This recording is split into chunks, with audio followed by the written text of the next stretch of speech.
नमः हरे हराये नमः। हरे कृष्णा जी, आप सबका बहुत बहुत स्वागत है। मंगलाचरण आरंभ करते हैं। ओम नमो भगवते वासुदेवाय। ओम अज्ञानतिमिरान्धस्य ज्ञानाञ्जनशलाकया चक्षुरुन्मीलितं येन तस्मै श्रीगुरवे नमः।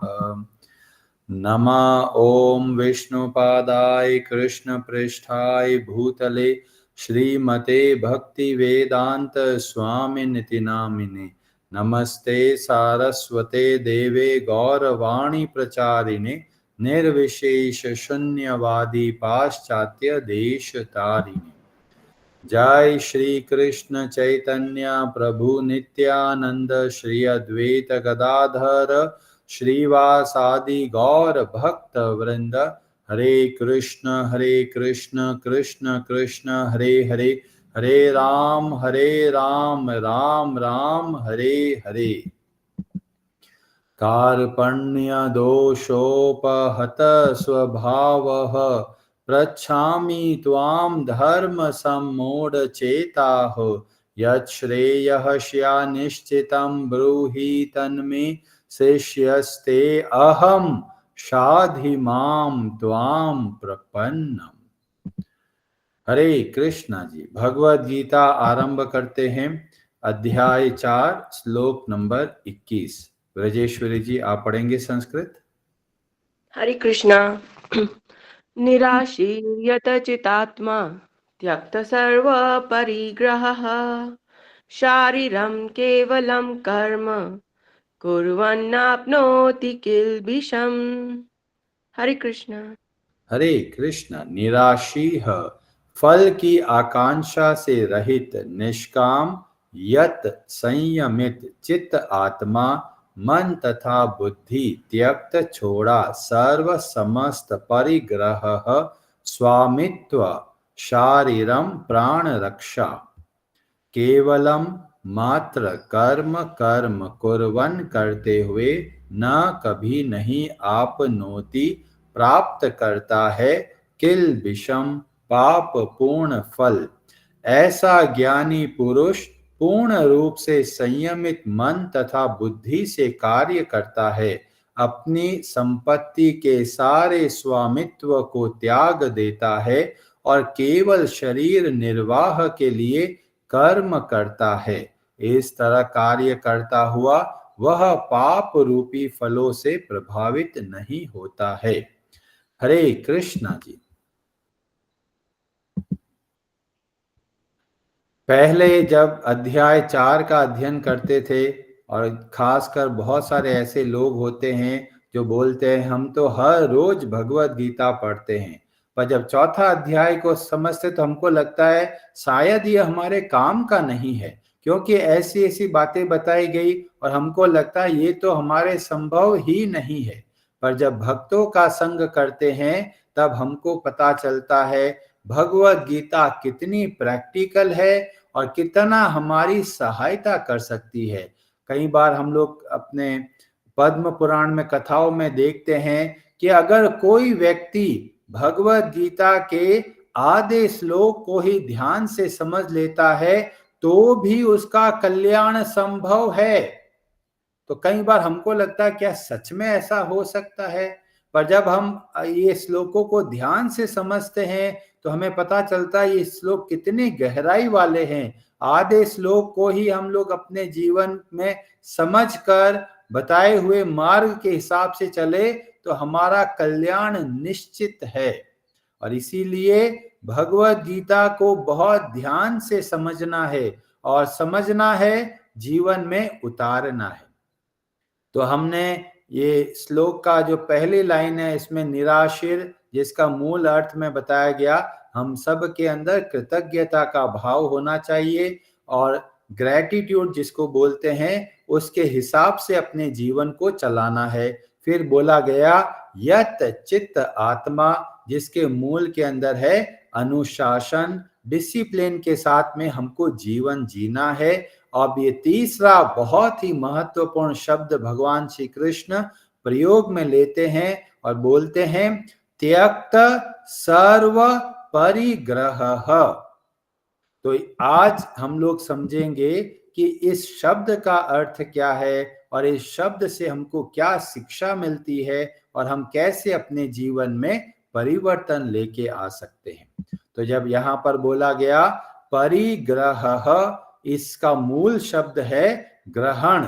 ग्रहण का मतलब होता है स्वीकार करना, और ये बहुत ही कॉमन शब्द है। जैसे हम लोग कई बार देखते हैं कि भी सूर्य ग्रहण हो गया या फिर चंद्र ग्रहण हो गया, या फिर कोई बोलते हैं भगवान का बहुत अनुग्रह हुआ, या फिर हम लोग बहुत सारी चीजों को ग्रहण करते हैं तो बोलते हैं संग्रह। तो इस तरीके से जैसे कई बार हम पढ़ते हैं कि भाई ये म्यूजियम है, इसको बोलते हैं संग्रहालय। तो ग्रहण का मूल शब्द है स्वीकार करना, ये सोचना कि ये मेरा है। और भगवान क्या बोल रहे हैं, ऐसे सभी भावों को त्यागना है, त्यक्त सर्व परिग्रह। तो वास्तव में जब देखते हैं तो हमको लगता है भगवत गीता तो बोल रही है कि ये मैं और मेरापन नहीं होना चाहिए। तो क्या वास्तव में लोग मेरे हैं, या फिर ये शरीर मेरा है, या फिर ये संपत्ति मेरी है? क्योंकि कई लोग सोचते हैं मैंने अपने बलबूते पे कार्य किया, इतना बड़ा व्यापार खड़ा कर दिया, ये सब तो मेरा ही तो हुआ क्योंकि मैंने ही तो कार्य किया। पर भगवत गीता के सिद्धांत के हिसाब से जब हम चलते हैं तो हमको पता चलता है संसार की कोई भी वस्तु हमारी नहीं है। यह शरीर जिसको सोचते हैं भी मेरा शरीर है, हर रोज इसका पोषण करते हैं, बाद में हमको पता चलता है ये शरीर भी मेरा नहीं है। अभी ये कैसे समझ में आता है, जब मेरा जो होता है वो सदैव रहता है, जो आता और जाता रहता है वह मेरा नहीं हो सकता। इसीलिए जब हम शरीर को देखते हैं, ना शरीर को हमने डिजाइन किया, ना शरीर को हम रोक सकते हैं। तो जब हम देखते हैं कई लोग बच्चे से धीमे धीमे बुढ़ापे की ओर जा रहे हैं तो कंट्रोल करने का प्रयास करते हैं कि बूढ़े नहीं हो, पर फिर भी बूढ़े होते चले जाते हैं। तो कौन कंट्रोल कर रहा है? तो कई लोग ऐसे होते हैं जो बूढ़े नहीं दिखे तो उसके लिए कॉस्मेटिक का प्रयोग करते हैं और ऐसा दिखाने का शो करते हैं कि हम तो अभी जवान हैं, पर वास्तव में ये शरीर हमारे वश में नहीं है, और इसीलिए वास्तव में ये शरीर भी हमारा नहीं है। और इस शरीर के संबंध में जो भी संबंध है वह भी वास्तव में हमारे नहीं है। कई लोग होते हैं कि भाई पिताजी चले गए, जीवन में बहुत दुखी रहते हैं, निराश हो जाते हैं, सोचते हैं जीवन तो कुछ काम का ही नहीं रहा। जो व्यक्ति ऐसा सोचते हैं उनको थोड़ा और सोचना चाहिए कि जब पिछले जन्म में हमने अपने परिवार को छोड़ा, न जाने कितने लोगों को रोता हुआ छोड़ दिया, क्या हमको याद है हमारे परिवार के बारे में? हमको ये भी याद नहीं कि पिछले जन्म में हमारे माता पिता कौन थे। हम खुद ऐसा सोचते हैं जो शरीर छोड़ के चले गए वो आगे की ओर बढ़ते हैं, वो ये इनको पता भी नहीं रहता जो पीछे संबंध छूट गया है वो कितना दुखी है। तो वास्तव में बताया गया सारे संबंध शरीर के साथ में आरंभ होता है और शरीर के साथ में ही समाप्त हो जाता है। और इसीलिए भगवत गीता का ज्ञान हमें एक बहुत महत्वपूर्ण सिद्धांत की ओर लेके जाता है। कई लोग जो सोचते हैं कि भाई अगर ये भाव ही नहीं रहेगा तो हम परिवार में कैसे रहेंगे, क्योंकि परिवार में तो अपनापन है, माँ और बेटे के बीच में अपनापन तो भाव आना चाहिए। तो क्या ये गलत है? तो इसके लिए थोड़ा और समय की प्रतीक्षा करनी होगी, क्योंकि अभी हम पहले प्रश्न के बारे में सोच रहे हैं, क्या ये सब हमारा है या नहीं। यह पहला प्रश्न है जो हम समझने का प्रयास कर रहे हैं। और दूसरा उससे भी महत्वपूर्ण प्रश्न है, अगर मेरा नहीं है तो किसका है? तो ये दोनों बातों को हम इस शब्द के माध्यम से समझने का प्रयास करेंगे। छठे अध्याय के 10वें श्लोक में भी भगवान श्री कृष्ण ऐसे ही शब्दों का प्रयोग करते हैं और योगी का वर्णन करते हुए बताते हैं, एकाकी यत चित्त आत्मा। और फिर वहीं पर बोला गया, निराशीर अपरिग्रह।